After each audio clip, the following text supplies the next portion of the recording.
the biker, the soldier, and the unexpected lesson. A story of redemption and reckoning. Part 1, Trouble Brewing at the Bar. The neon lights of Joe's Roadhouse flickered in the damp evening air as the rumble of motorcycles echoed down the highway.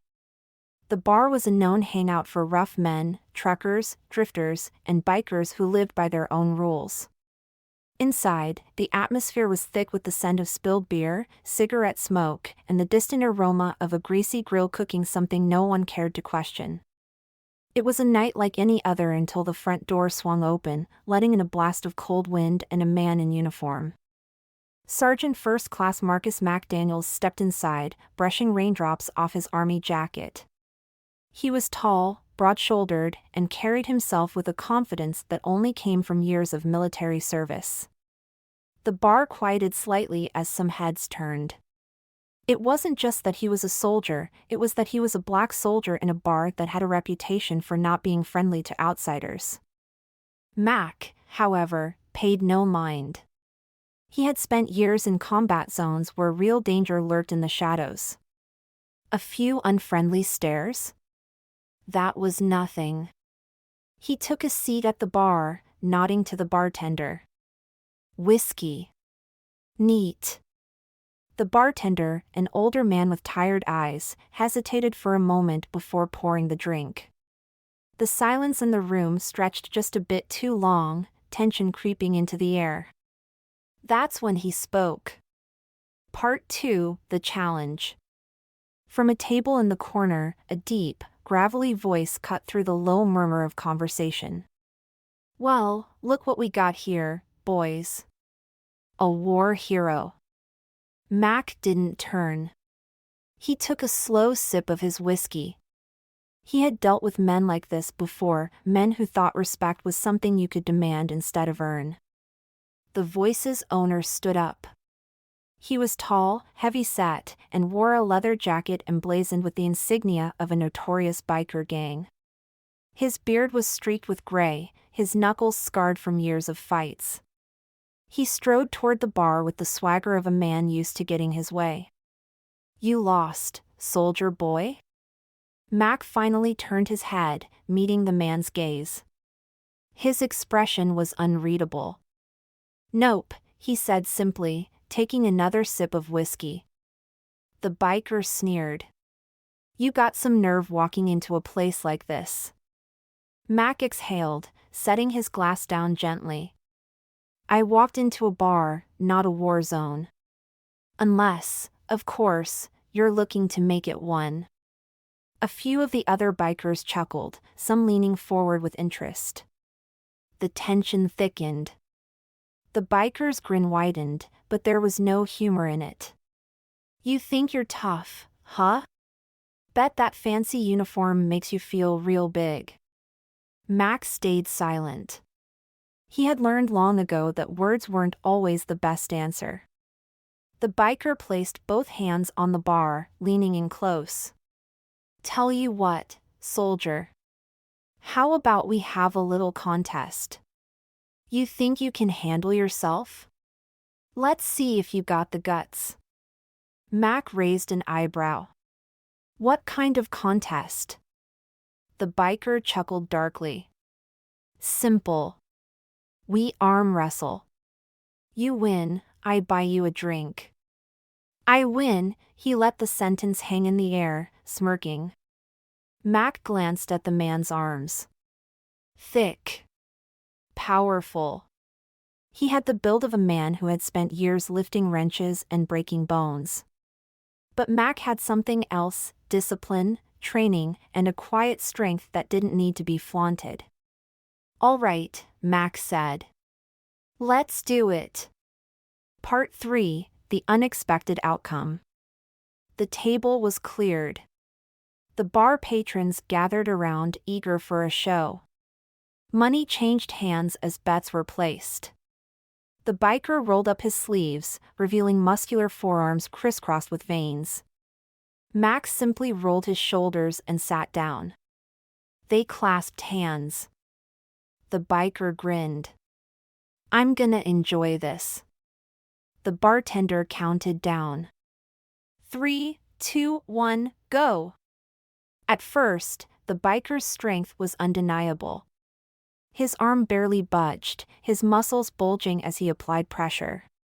Mac didn't fight it, he let the biker push, let him waste his energy. Then, slowly, Mac began to push back. The biker's grin faltered. He gritted his teeth, veins popping in his neck. The veins in Mac's arm, however, barely showed. His strength wasn't just physical, it was endurance, control. The biker's face turned red as he struggled. The veins in his forehead pulsed. His grip tightened. Mac? He barely looked like he was trying. Then, in one smooth motion, Mac slammed the biker's hand onto the table. Silence. The bar erupted. Some cheered, some gasped. Money exchanged hands again. The biker sat there, breathing hard, disbelief on his face. And then, something happened that no one expected. The biker laughed. A deep, genuine laugh. He shook his head, rubbing his wrist. Well, I'll be damned. Mac leaned back, taking his whiskey. Guess you owe me a drink. The biker nodded. That I do. He gestured to the bartender. Get the man whatever he wants. Mac took a sip. Whiskey. Neat. The biker chuckled, shaking his head again. You're all right, soldier. Ain't many men who can do that. He extended his hand. Name's read. Mac looked at the hand for a moment, then shook it. Marcus. But my friends call me Mac. Red smirked. Well, Mac. I think you just earned yourself a few friends tonight. The tension in the bar eased. The bikers, once wary, now regarded Mac with something close to respect. The night carried on, but something had shifted. And as Mac finished his drink, he realized something. Sometimes, the best battles aren't won with fists or words.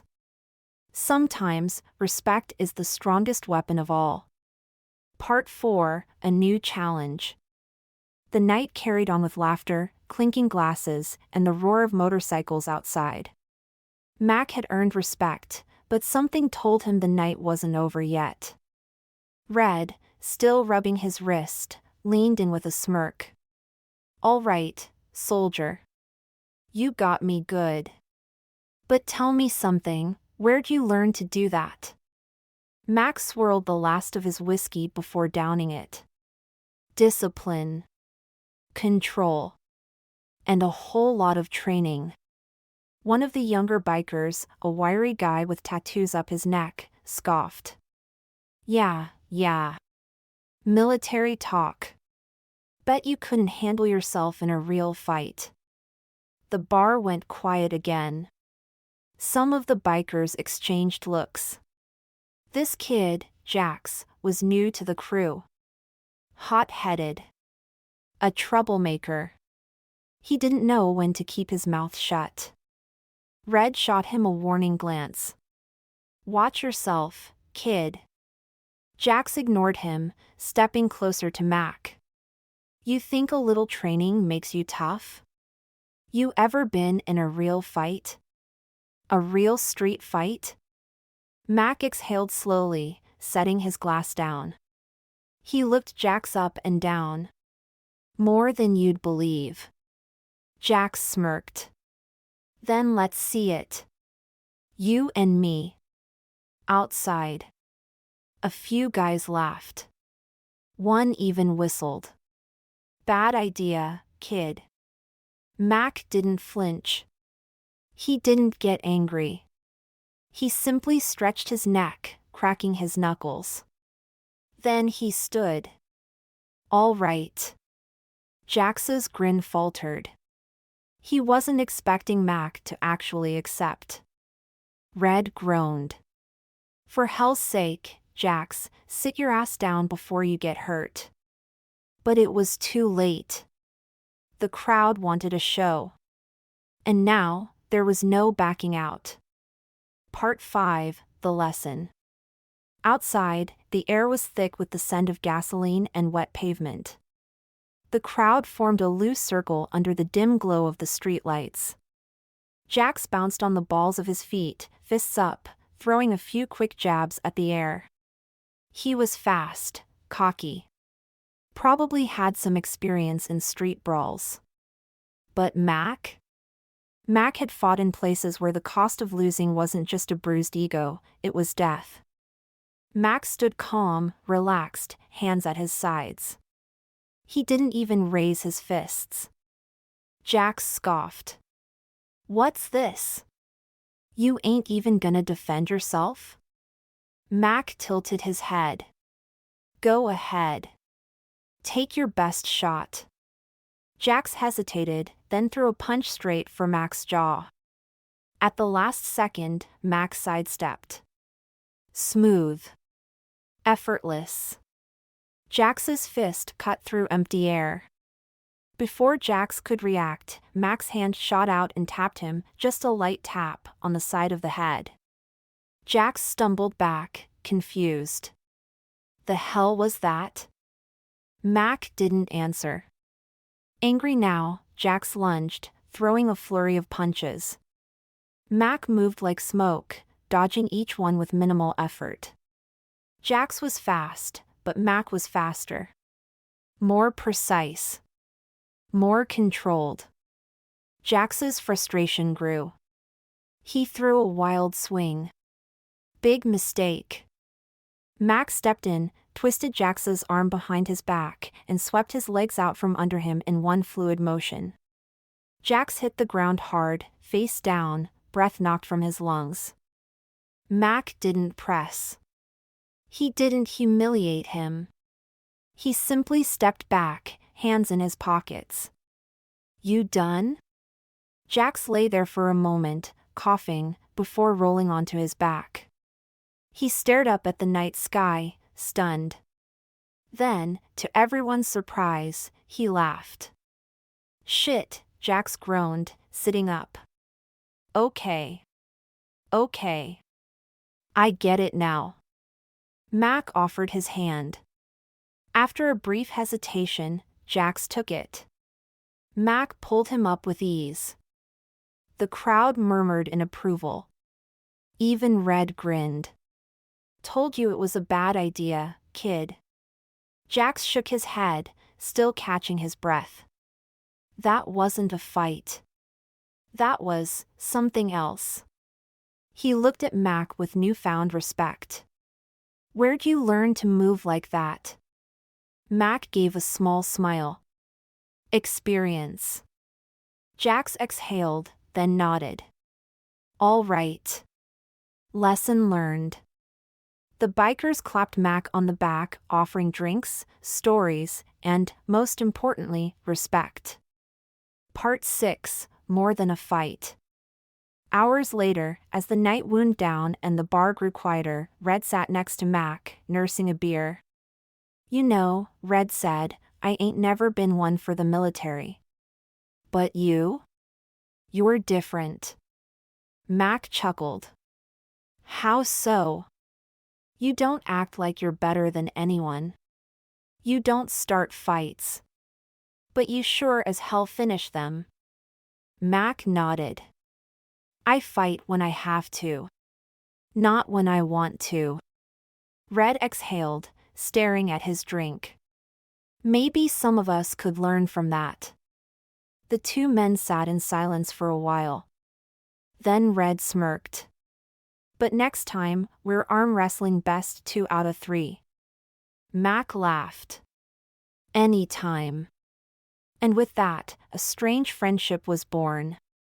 Because sometimes, the strongest bonds come not from words, but from respect earned in the most unexpected ways. Part 7, A Call from the Past. The night stretched on, but eventually, the bar began to empty. A few bikers lingered, swapping stories over the last rounds of beer. Mac sat with Red at a booth near the back, watching Jack's Nurse's Pride and a bag of ice on his ribs. "You ever stick around in one place, soldier?" Red asked, lighting a cigarette. Mac shook his head. "Not really. I go where I'm needed." Red smirked. "And where's that?" Mac was about to answer when his phone buzzed in his pocket. He pulled it out, glancing at the number. A number he hadn't seen in a long time. His expression hardened.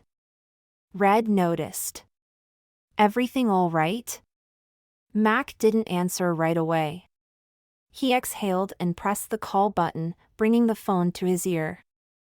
"This is Mac." A deep voice responded. "It's been a while, Sergeant." Mac straightened. He recognized that voice. Colonel David Reyes. "Colonel," Mac said, his tone neutral. "Didn't expect to hear from you." "I wouldn't be calling if it wasn't important," Reyes said. "I need you back in the game." Mac's jaw tightened. "I'm out." "Not for this." The colonel's voice was firm. "It's different." Mac glanced at Red, who was watching him curiously, then turned away. "I told you, I'm done." There was a pause on the line. Then Reyes said something that made Mac's blood run cold. "It's about Carter." Mac froze. His fingers tightened around the phone. Carter. His closest friend. The man who had saved his life more times than he could count.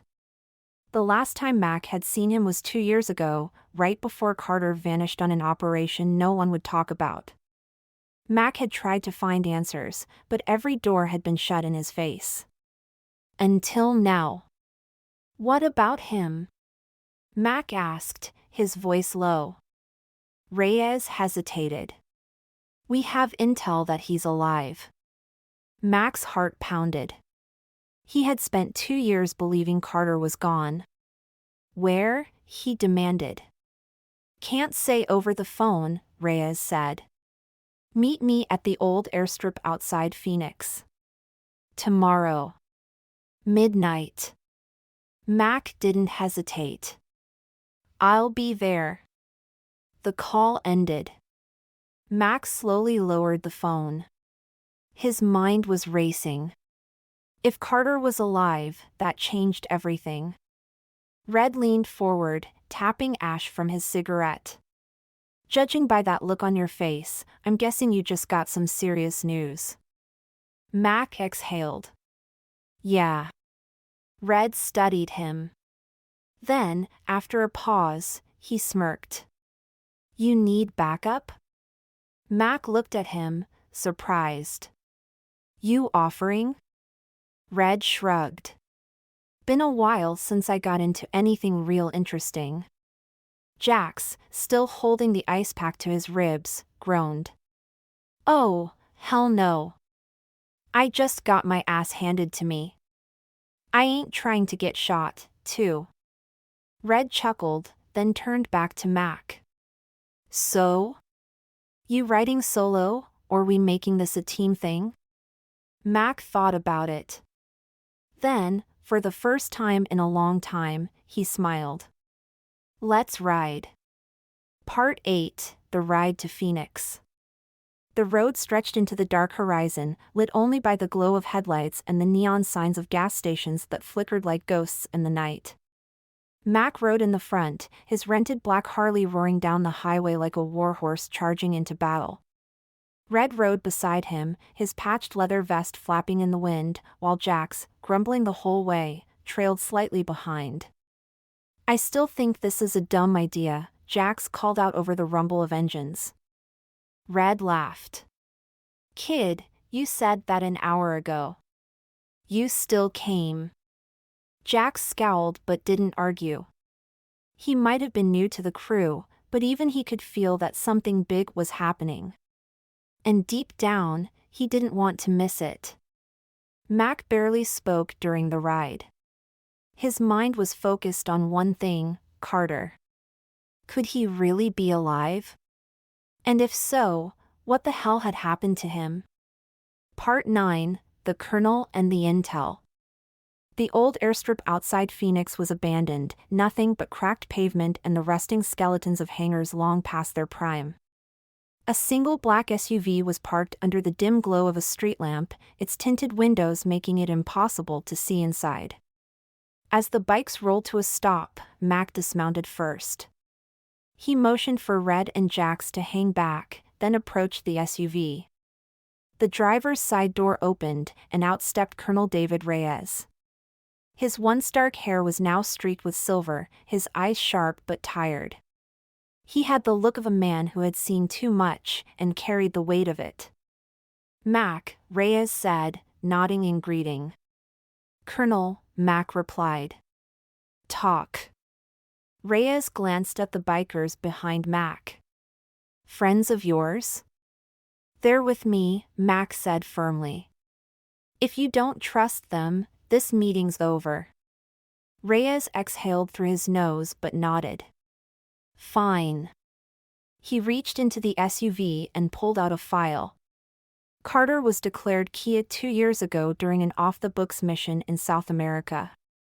But a week ago, a contact of mine intercepted chatter about an American operative being held in a black site. Mac's stomach tightened. "Where?" Reyes handed him a satellite photo. "Venezuela. Remote facility. He's alive, but I don't know for how long." Mac studied the image. The facility was heavily guarded, deep in the jungle. Not a place you could just walk into. "You're not sending a team?" Mac asked. Reyes hesitated. "This mission never existed. If we send troops, it becomes a political nightmare. But if someone unofficial went in," Mac finished for him, "then it's not Uncle Sam's problem." Reyes didn't deny it. Red whistled, peering over Mac's shoulder at the file. "So you're saying we gotta break into a secret prison, in the middle of the jungle, guarded by a bunch of mercs?" Jax blinked. "Yeah, I'm definitely gonna get shot." Mac ignored them. "How do we get in?" Reyes smirked. "That's the fun part." Part 10, The Plan. Back at a safe house in Phoenix, Reyes unrolled a blueprint on the table. This facility is run by a private paramilitary group, ex-cartel guys with deep pockets. They work off a strict schedule. Security shifts change every 8 hours, and supplies come in once a week by truck. Mac nodded. "That's our way in." Reyes pointed at a perimeter fence. "Trucks get checked at the main gate, but there's a blind spot here. If you can hitch a ride, you'll have a short window to slip inside." Red crossed his arms. "And once we're in?" Reyes exhaled. "You're on your own." Jax scoffed. "Fantastic. Love that for us." Mac studied the map. "Weapons?" Reyes handed him a bag. Inside were silenced pistols, knives, and enough gear for a small war. Red grinned. "Now this is more my style." Mac strapped a knife to his belt and looked at his team. "This is a one-way trip. Anyone not up for this, say so now." Red cracked his knuckles.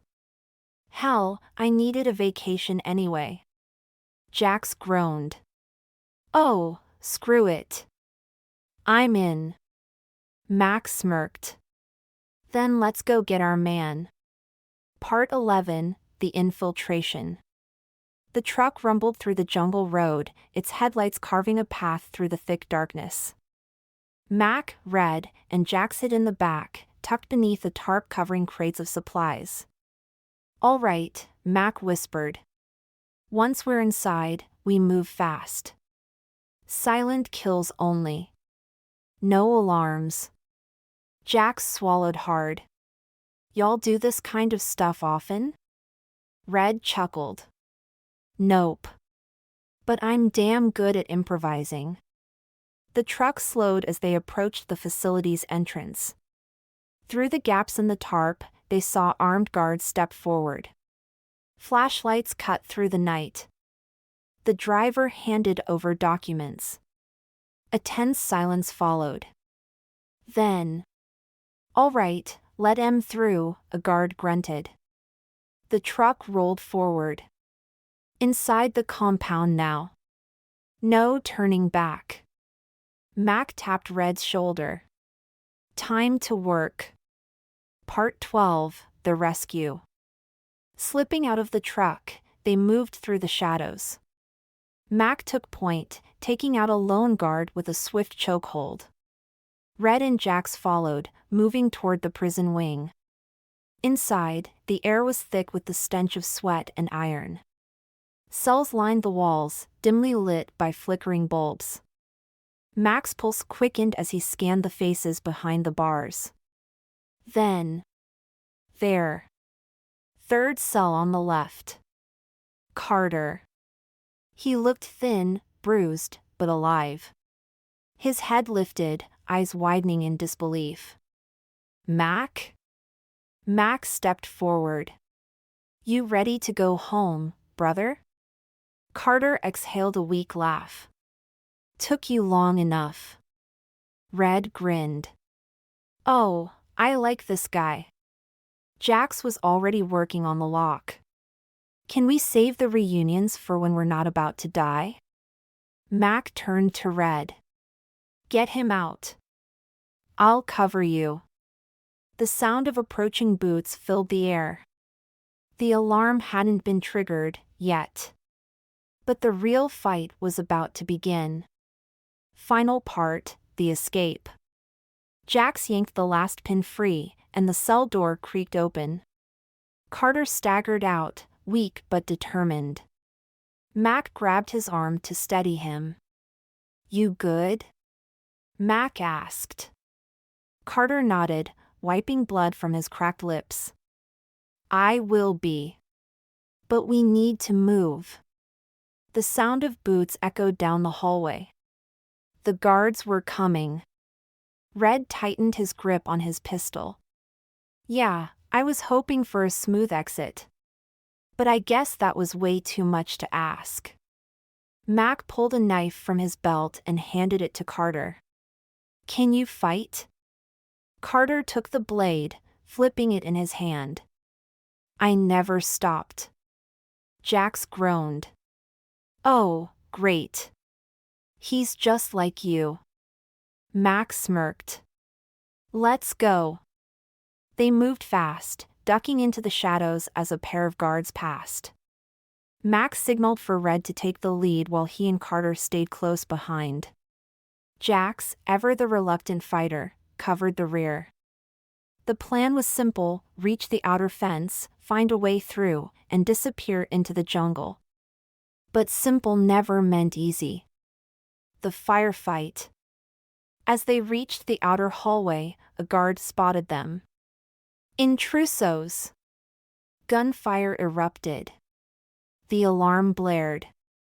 Mac dropped the first shooter with a quick burst from his silenced pistol. Red and Jax took cover behind a supply crate, returning fire. Carter, despite his condition, moved like a ghost. He rushed a guard, driving his knife into the man's throat before he could react. He grabbed the dead man's rifle and tossed it to Mac. Figured you'd want something bigger, Carter said. Mac caught the weapon and grinned. You know me too well. The hallway filled with shouting. More guards rushed in. Mac knew they were running out of time. Jax, get to that control panel, open the main gate. Jax ducked behind a console, frantically typing in codes. I swear, if this thing needs a password, I'm gonna lose it. A loud clunk echoed through the facility. The main gate was opening. Go!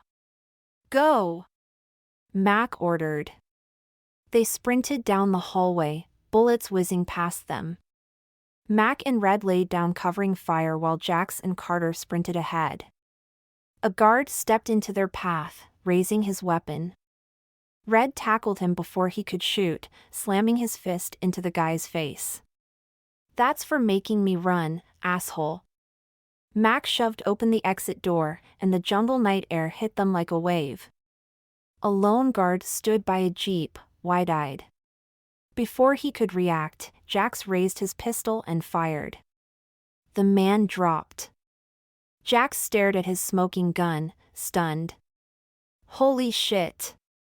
I actually hit something." Red clapped him on the back. "Kids growing up." Mac jumped into the driver's seat. "Everyone in." The jeep roared to life. As they tore out of the compound, gunfire chased them into the night. The road home. They didn't stop driving until they hit the safe zone, a dusty airstrip where Reyes had arranged a flight out. As the jeep skidded to a stop, Reyes stepped out of a waiting plane, arms crossed. "I see you made it," Reyes said. Carter stepped out of the jeep and nodded at him. "You look older." Reyes smirked. "You look like hell." Carter shrugged. "Feels about right." Mac turned to Red and Jax. "You two coming?" Red stretched. "Nah. Think I'll stick to 2 wheels instead of wings." Jax hesitated. Then he grinned. "Yeah, I think I like my adventures a little less life-threatening." Mac smirked. "Fair enough." He held out a hand to Red. "Couldn't have done it without you." Red shook it firmly. "Damn right." Jax sighed. "All right, fine. That was kinda badass." Carter clapped Mac on the shoulder. "Time to go home, brother." Mac nodded. "Yeah. Let's go." As the plane lifted off into the night, Mac looked down at the jungle below. He had come for a drink, ended up in a fight, and now he was flying away with an old friend he thought was dead. Life had a funny way of working out. And somehow, he had a feeling this wasn't the last time he'd see those bikers again.